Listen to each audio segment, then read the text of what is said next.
Friends, कैसे हैं आप सभी का भक्ति पूजा पाठ चैनल में बहुत बहुत स्वागत है।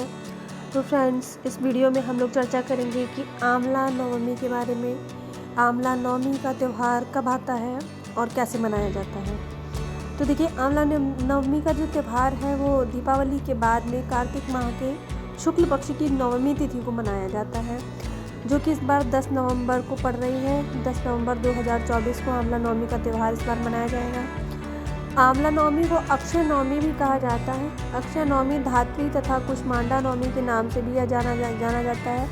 इसे मनाने की मान्यता यह है कि इसमें व्रत रखा जाता है। तो देखते हैं इसके व्रत के क्या क्या फ़ायदे हैं।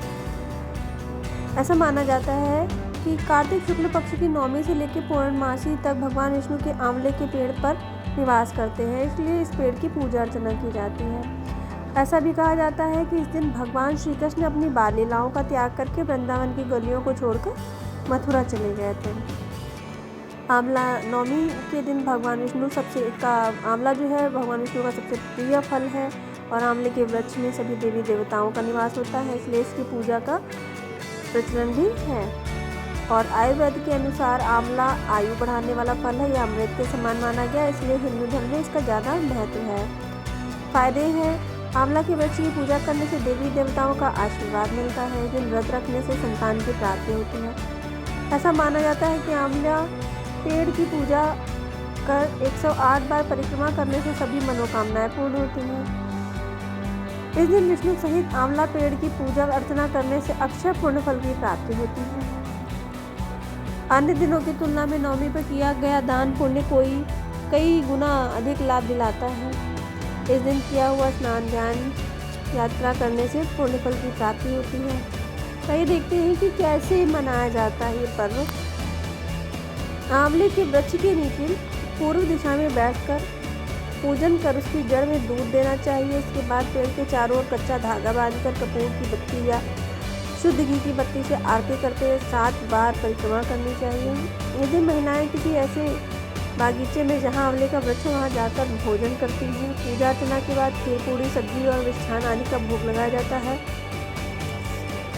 नवमी के दिन महिलाएं भी अक्षत पुष्प चंदन आदि से पूजा अर्चना कर पीला धागा लपेट कर वृक्ष की परिक्रमा करती हैं। आंवला नवमी के दिन परिवार के बड़े बुजुर्ग सदस्य विधि विधान से आंवला वृक्ष का पूजन अर्चन करके भक्ति भाव से पर्व को मनाते हैं और आंवला के पेड़ की छांव में बैठकर भोजन ग्रहण करते हैं। पहले वह ब्राह्मण को भोजन ग्रहण करवाते हैं, तत्पश्चात वे स्वयं भोजन को ग्रहण करते हैं।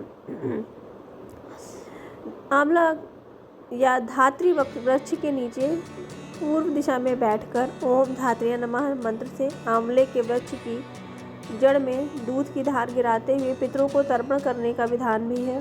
इस दिन पितरों के शीत निवारण, ठंड के लिए ऊनी वस्त्रों के कंबल भी दान किए जाते हैं। आंवला नवमी पर उज्जैनी में कर्क तीर्थ यात्रा व नगर प्रदक्षिणा का भी प्रचलन है।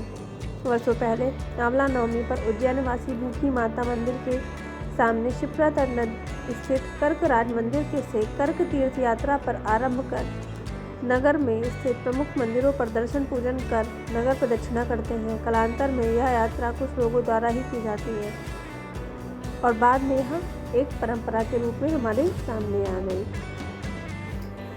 जैसे कि आप दोस्तों सभी जानते ही हैं कि आंवला जो है वह अक्षय फल कहा जाता है। तो यह इस दिन अगर कोई भी पूजा पाठ किया जाता है तो वो उसके अक्षय फल की ही प्राप्ति होती है। मतलब जो पुण्य है वो कई गुना बढ़ के हमको सबको मिलता है।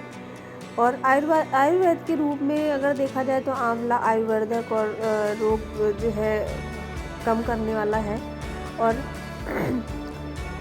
आयुर्वेदिक रूप में यह एक दवा की तरह भी कार्य करता है।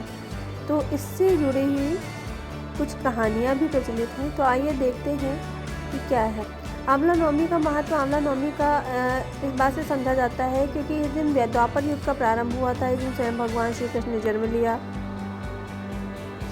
आंवला नवमी के दिन ही भगवान श्री कृष्ण ने वृंदावन में गोकुल की गलियां छोड़कर मथुरा प्रस्थान कर दिया था।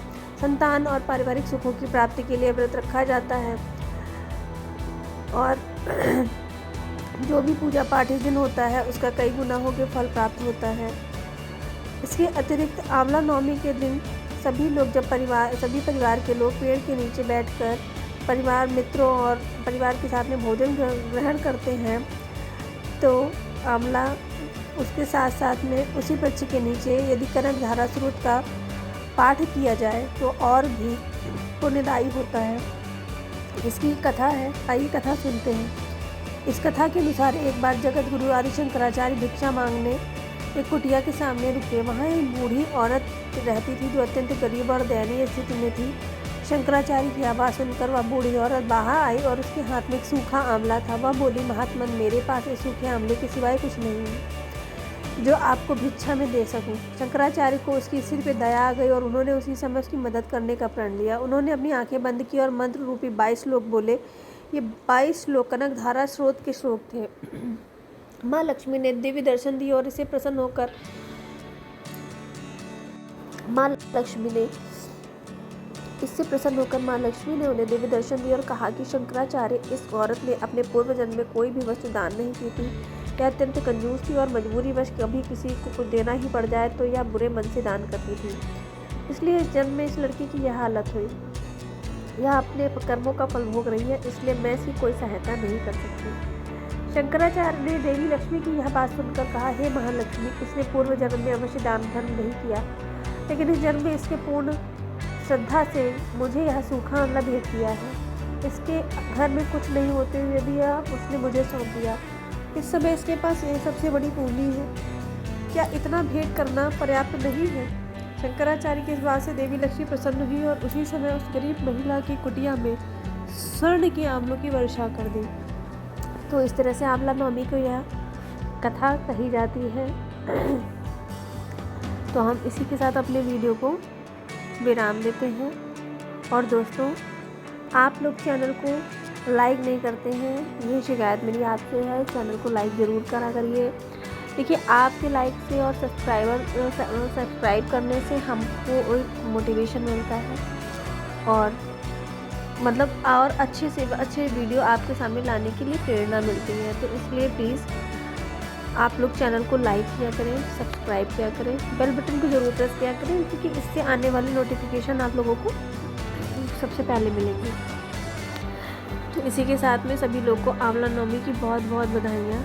सभी लोग अपने परिवार मित्रगण के साथ में आंवला के पेड़ के नीचे बैठकर भोजन पकाएं, ब्राह्मण को भोजन कराएं, दान पुण्य करें और इस पर्व का लाभ लें। इसी के साथ मैं अपने वीडियो को समाप्त करती हूँ। धन्यवाद। पता नहीं किस रूप में आकर नारायण मिल जाए।